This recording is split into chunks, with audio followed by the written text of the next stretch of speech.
Okay, here we go. Psychodrama. I'm finally going to get this video posted. So we have Jakob Moreno was the creator of Psychodrama. He went off from Freud. He was more into interpersonal relationships and really loved theater and sociodrama. Um, he really started group therapy. Um, he thought it was a very useful approach and really veered off from what the other theorists were doing at the time. I really liked that his epitaph reads, "Here lies the man who brought laughter and play back into psychiatry." So he has a big transition from Freud.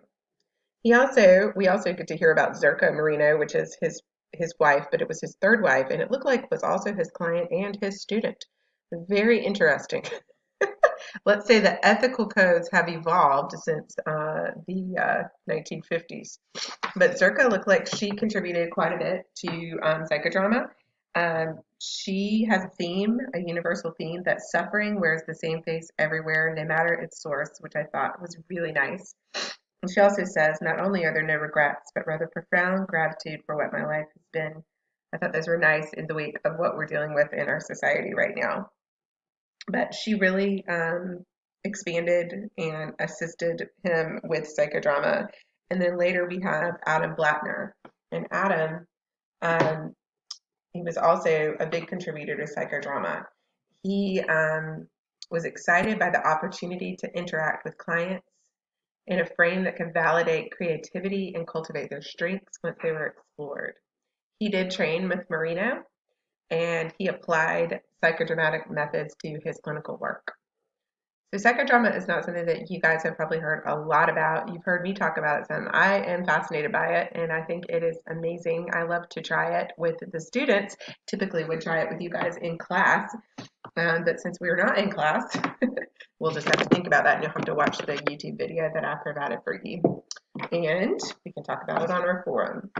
But it really is a series of enactments. It's really theater in real time. It's primarily like an action role play for group. And then you can expand upon it for individual therapy, for like individual sessions, etc., with role plays. Um, it can be used in clinical and non-clinical settings. And there's a difference with classical psychodrama. It's involved in a group setting, it's client-centered, it's complex, and involves intense warm-ups. Oh gosh, I'm talking and not scrolling. Sorry, guys. How am I doing that? Okay, scroll. There we go. Whoops. Well, funny thing. Let's see if I can get out of the PowerPoint that I'm in. Ooh, hang on. I'm going to pause you guys. Okay, I'm back. So we're going to stay on this slide for a minute and then we're going to transition. I had edited a PowerPoint, but we're going to go with this one for now. So just make sure you go over all of the different concepts of psychodrama. There's creativity, which was a big part of Moreno's psychodrama. Of course, it's theater and acting and experimentation. Also includes a lot of spontaneity. Another key part of this theory is the spontaneity. It was really important that out of spontaneity grew the ability to grow stronger, to be able to handle more and have a new response for an old situation. So spontaneity helped people to be more capable in challenging situations. And it was important for Moreno to foster a warming up phase for clients to feel able to be spontaneous in the moment. Play is also a vital part of spontaneity. So being able to play, and a lot of times I think you noticed in later life we don't play as much and we don't have an imagination. We're trying to bring those elements back in. Also, you'll notice a little gestalt here, pioneered by Moreno in that working in the present moment. Don't tell me, show me. Show me right now. Show the past playing out in the present situation. Show us the conflict that you're now experiencing and play it out with these actors in this setting. He also was the one who started the encounters. So this is the actual meaningful kind of like the rapport and the milieu and the climate The encounter is the connection between you and the client or you and the group members in that authentic way. It does involve a great degree of direct communication and self-disclosure. There's great power in encountering. So it can be very effective when you have that special type of encounter. As everyone knows, the relationship, that authentic self between you and the client or you and the group members. Um, Moreno explained two protagonists meet eye to eye and face to face in these groups, and they have an encounter. Someone's playing the role of a significant other in the psychodrama, and it's still powerful and healing if for the person playing the role and not the one who is on the other end. So Moreno really felt like this encounter was a really vital piece of of his theory. Then we have Telly. Telly may remind you a bit of transference and countertransference. It's the flow of feeling or the attraction, the energy, and even more and so the rapport than even the encounter. This is what's going on in between, the feelings in between the group members. Sometimes you're put off by people, sometimes you're attracted to people. What is that about? And that you actually act that out and build it together and heal from that. Then we also have a surplus reality. Surplus reality is the enactments that reflect the psychological world of the client apart from any concern for the limits of reality. So, for instance, what if the what if perspective is made more explicit by being physically enacted in the present, going beyond the limits of being realistic to acknowledge the way emotions work in the realm of what could have been if only. Moreno called psychodrama a theater of truth because the most poignant truths in the minds and hearts of people go beyond ordinary reality. What he's talking about is going into that deep reality, those repressed emotions coming out, the things that we block off, the things that we don't know about, that we're unaware of about ourselves, can come out in these surplus reality. There's a lot of different names for that in all the theories, but basically catharsis. You're going to come out, the next thing is that catharsis. The catharsis can be a lot of emotions. So a lot of times we have a tendency to keep those emotions blocked. If you go from a neurological level and the EMDR perspective, etc., it's a left-right brain. So a lot of times we compartmentalize those emotions and they only come out when we're triggered or something occurs and we block them. So this catharsis can occur in this theater of spontaneity. And these tears, laughter, anger, vulnerability, guilt, hope can come out as an aspect of this therapy. And then through that, achieving insight, which is a huge cognitive shift in your awareness. Your awareness that this is there and that this is how you are. And then you can put it into action and learn from it. And then goes into reality testing. Reality testing is just like what it sounds. You see this in a lot of the other theories as well. And so this is when you actually try out those new behaviors in the laboratory of the group. We talk about this a lot. So kind of like a microcosm of the group. So really trying to see how it plays out in this group. So for example, in the book, a young woman is in great emotional pain over what she sees as her father's indifference to her and the ways in which he has passed up opportunities to demonstrate whatever love he has for her. After concluding a psychodramatic enactment in which the young woman tells her father of her feelings of missing this love, she may still be angry with him and expect him to make the first move to change matters. During the discussion phase, the leader or the members can point out that she is making the assumption that he must be the person to initiate the closer relationship. This, I must say, is a common thing that happens in therapy, putting all the power on the other person. The father may well be fearful of showing her affection and attention, thinking that she's not interested in the relationship with him. The group can be instrumental in helping her see that she may have to make the first move if she wants to change the relationship with him. The psychodrama is where you have that reenactment to practice that new approach. I thought that was a good example. Then we also have role theory.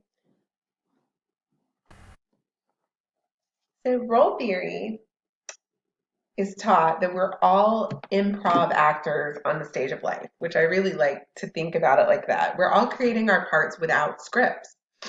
We thus become not only actors but playwrights. By thinking of our behavior patterns as roles in a drama, we're encouraged to bring a measure of reflection to the task, much as an actor stands back during rehearsal and considers how best to play the role assigned.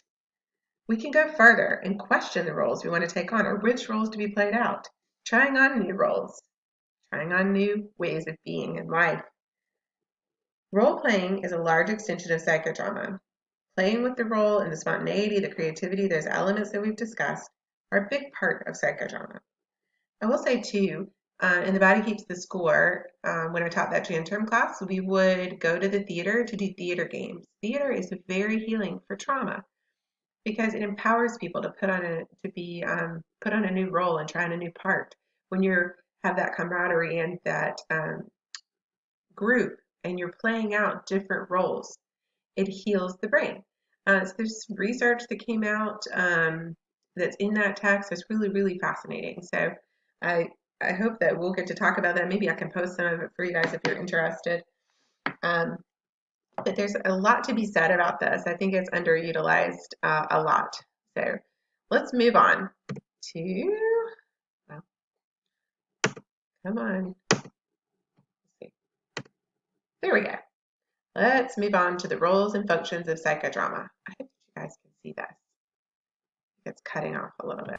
Okay, so let's go into this and how a classical psychodrama works. So let's first start with the director, and I don't think that's on this slide, but I think it's on the next one, so just bear with me. The director is starting on 198 in your text, and it's like the group leader, the group therapist, so the one who's directing the play, basically. You're like the producer, the catalyst, facilitator, observer, analyzer. You select the protagonist and decide which techniques is best suited for the exploration of the person's problems. You're basically the maestro. I liked the advice that Blattner cited Moreno on the bottom there of that section. It says, we don't tear down the protagonist's walls, rather we simply try to try some of the handles on many doors and see which one opens. Because you also have to be really careful as the director when you choose a protagonist that they're really warmed up and comfortable because you don't want to harm the person. So there is a delicate balance to this process. It's been really fun when we've done it in class before. And I'm so sad we don't get to do it together. But anyway, maybe we'll be back together in a few weeks. So the way that it works is you have the director, who's the group leader, the protagonist, which is the main player we just discussed, and the auxiliary egos. Those are the supporting players in the roles. And then you have the audience. Of course, that's the rest of your group that's not taking part in the psychodrama. And there are many techniques that are used. So let's break it down one by one. The protagonist is different than the director. This is the chosen main player. Is the person of the focus of the psychodramatic enactment. They select the event that they want to explore. Hold on. I'm being interrupted by my child. Sorry, guys.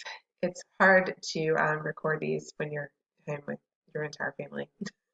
I know everyone's in the same boat. Back to this protagonist. Okay, so this is who we're going to explore their psychodramatic enactment, their issue. They're going to come up with the situation that they want to play out. They select the event to be explored, and they negotiate with the director to choose a scene from the past, the future, and alternative present. But the scene is played in the here and now, in the present. We're not replaying like an old scene. We're playing something out that's happening in the present time. So really, the main player is in charge. The director kind of follows the main player to try to figure out what's going to work best for them. So there wants to be that spontaneity, creativity, and not just completely scripted out, etc. It needs to happen in the moment and be authentic, so that you have that catharsis, that emotive, the emotions coming out. Then you choose the auxiliary egos, and these are the supporting players or the supporting actors, if you will, in the play.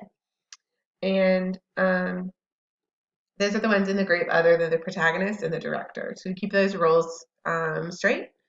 Probably see something like that on your quiz or have a question about it at some point. So we find these roles. They can be anything: inanimate objects, pets, or other people from their life.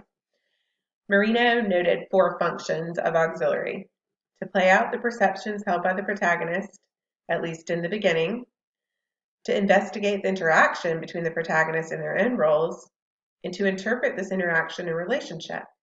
They act as a therapeutic guide in helping the protagonist develop an improved relationship. These effective auxiliary egos or supporting players, so this is the interchangeable words that we're using, and you see that down on the bottom of the slide, can give the psychodrama the great power and intensity. They also help the protagonist by warming them up and intensifying the action to become more deeply involved in the here and now.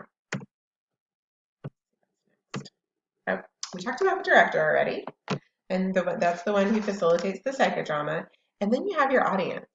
The audience definitely takes part in this experience. They're like the mirror.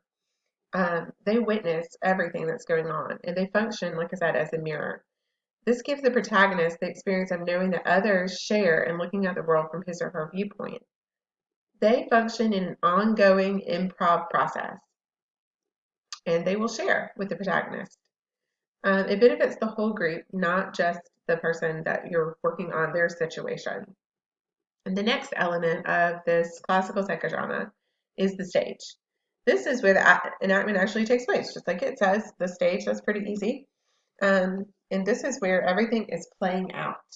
It is helpful to have props, some chairs, perhaps a table, even some costuming, etc., so you can actually play these roles out. So if you're creative and you love acting, this might be something you're really interested in looking into. Woo! And there's warm-up phases. There's phases of the group. So just like with any we have this in all of our groups that we've done so far, and I'm sorry we're not able to do them right now, but you have your warm-up phase, your action phase, just like you do in our groups, right? And then sharing the discussion phase, etc. So the warm-up phase is really important. It increases the involvement of the entire group, and it establishes that atmosphere of spontaneity. This first warm-up phase is not very different than what you've been learning about. I mean, you're obviously going to establish trust and build rapport and help the clients warm up. And maybe you're in a short-term group or a long-term group, or maybe you're just meeting once. But you would help everyone to build that cohesiveness as quickly as possible.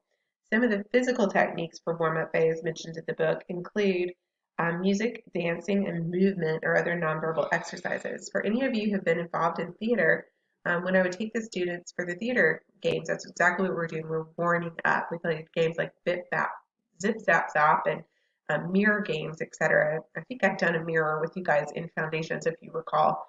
Those are warm-up games, and you can see how those games can get you in sync with other group members and help you to feel warmer. You've warmed up to the process. You're starting to feel a little more comfortable. We get the sillies out. We kind of be silly in front of each other, and we become more vulnerable and drop our walls. So the way it works is director would give a brief talk about what's happening and how it works, getting people to ask questions. Each member would then be briefly introduced and then be asked, is there a present or past relationship you'd like to understand better? As each person in the group responds to that question, that cohesion is continuing to grow. Members can form dyads, and you guys remember that's a set of two. And spend a few minutes sharing a conflict with one other person. That builds cohesion because you got real comfortable with one person, and then you talk about what the person shared with the group. There's also the go around technique when we do a round, and you guys have experienced that with me in group, and I'm sure with Christina. In a long-term group with functional people, a non-directive warm-up is often used to get members ready for a session. They may be able to briefly state what they were aware of as they came in, kind of where they are in their readiness to work. During the warm-up phase, members need to be reassured that the working environment is safe. Of course, that's always the case with group, that they are not going to be forced. They're the ones that get to decide what and when they will share. And with psychodrama, the technique is less important than the spirit and spontaneity of what happens in the group. There's a great little write-up here from Francesca, who participated in a week-long psychodrama training with another therapist. So I like this. It says, we introduced ourselves by setting up our favorite place. We talked about our favorite place that served as our initial warm-up. The room was merely a meeting space in a hotel, but it was transformed by each person or as he or she assembled tables and chairs and props and turned the open space into a treehouse, a grandmother's kitchen, and a spot by the lake. The director acted like the facilitator to the main player, asking, is this right? What can you see as you look out onto the lake? We learn how important it is for the main player to be involved in constructing the scene with the right details and the right people.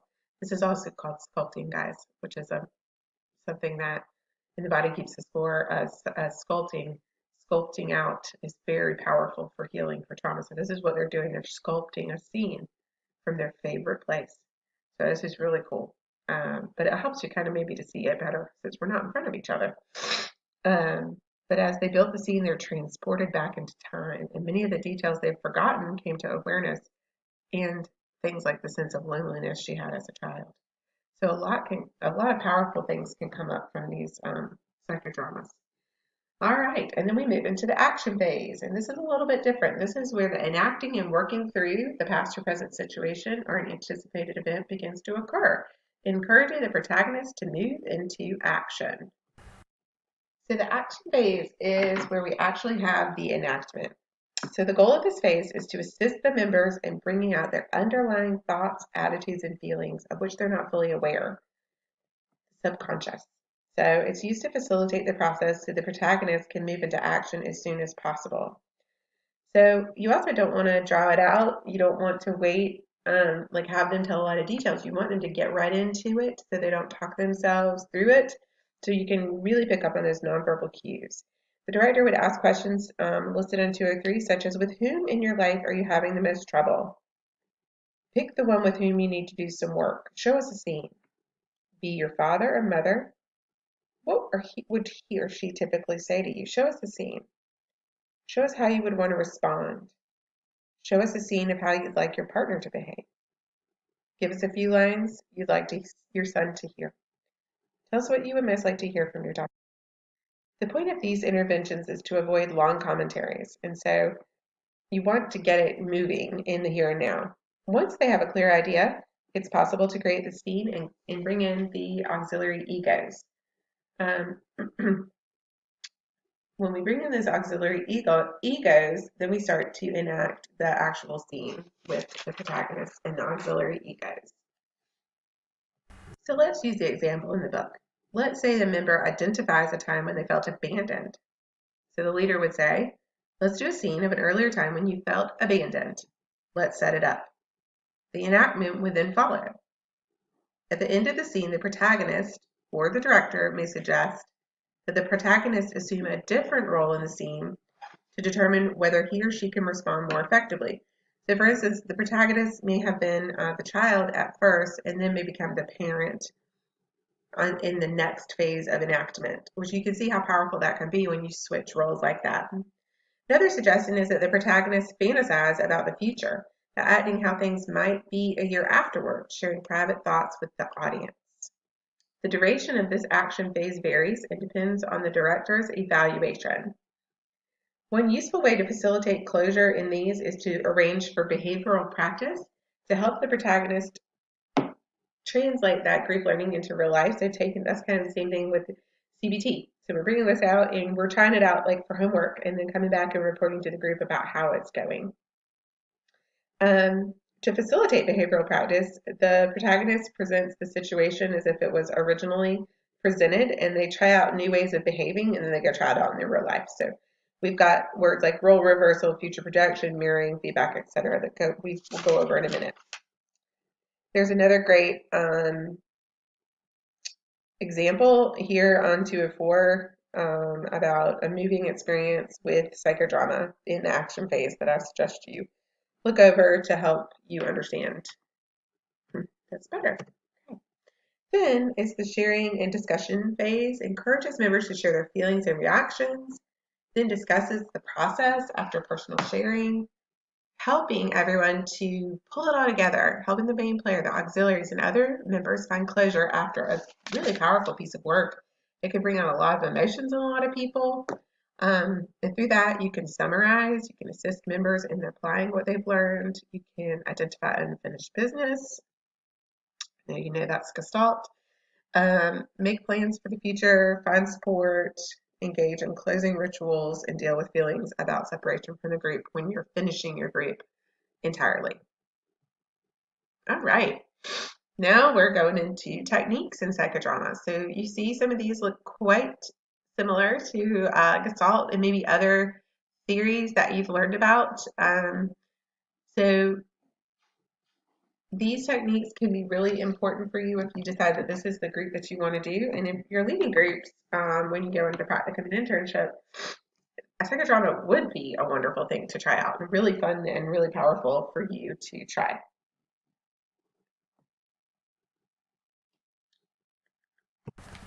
Some useful guidelines for applying these techniques are as follows. Whenever possible, use physical action rather than talking. It's much more powerful to act it out in psychodrama.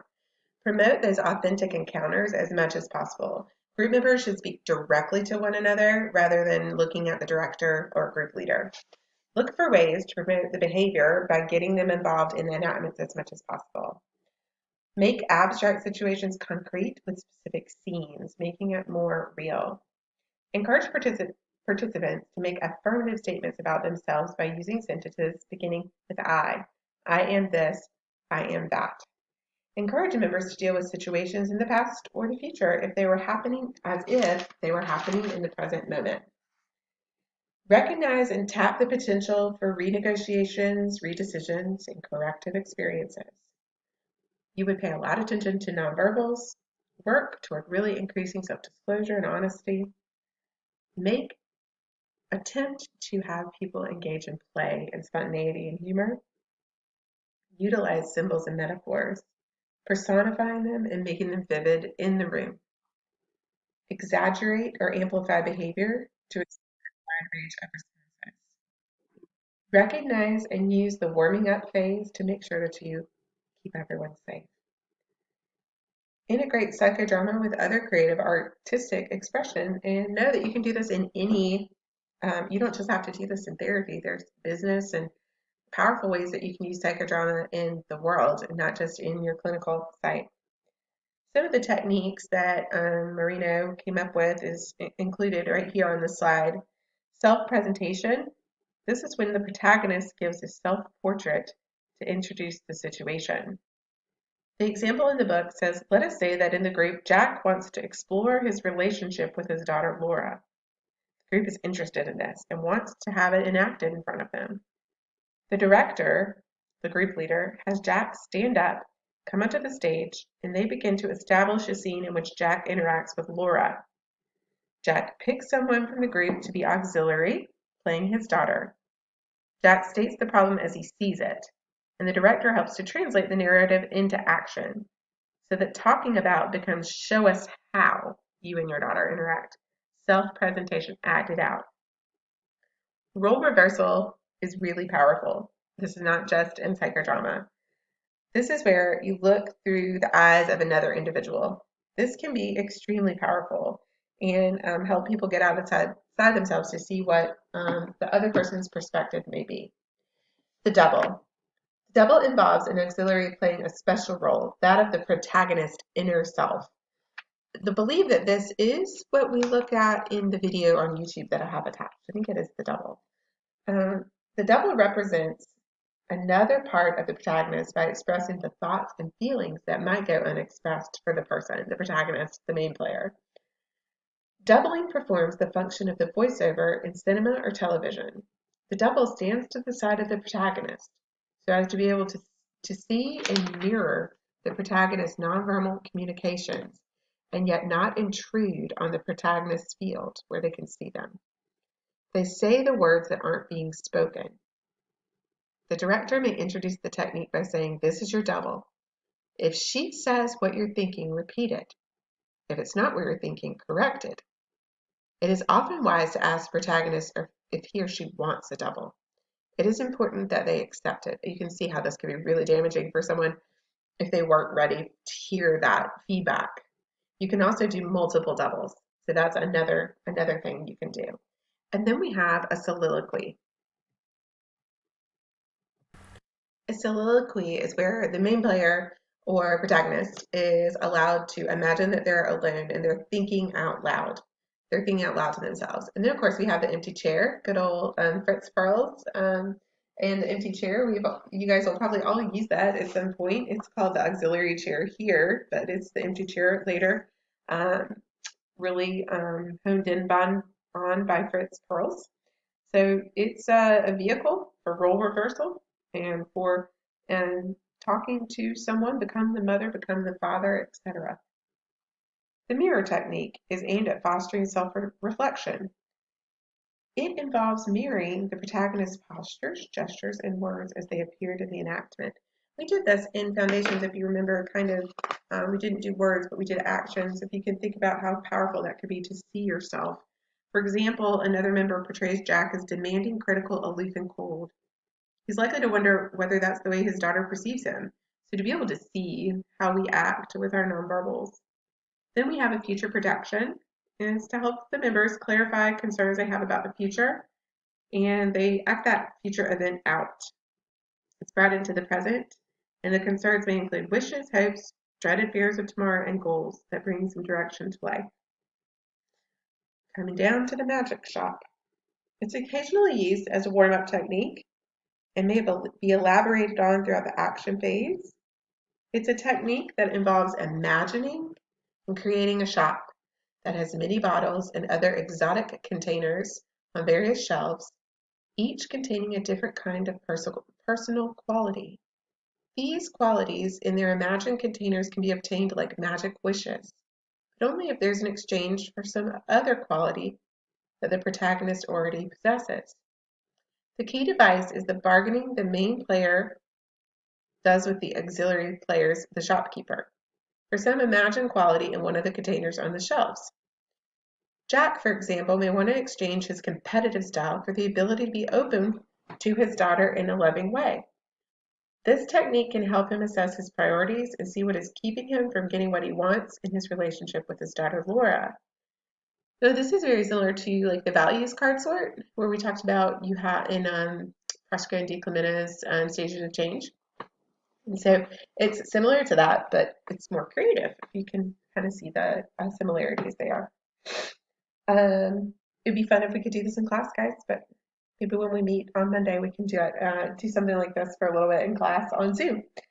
Replay that didn't work well. I'm going to do it over. The replay technique may be used to accentuate awareness and give some ownership and responsibility.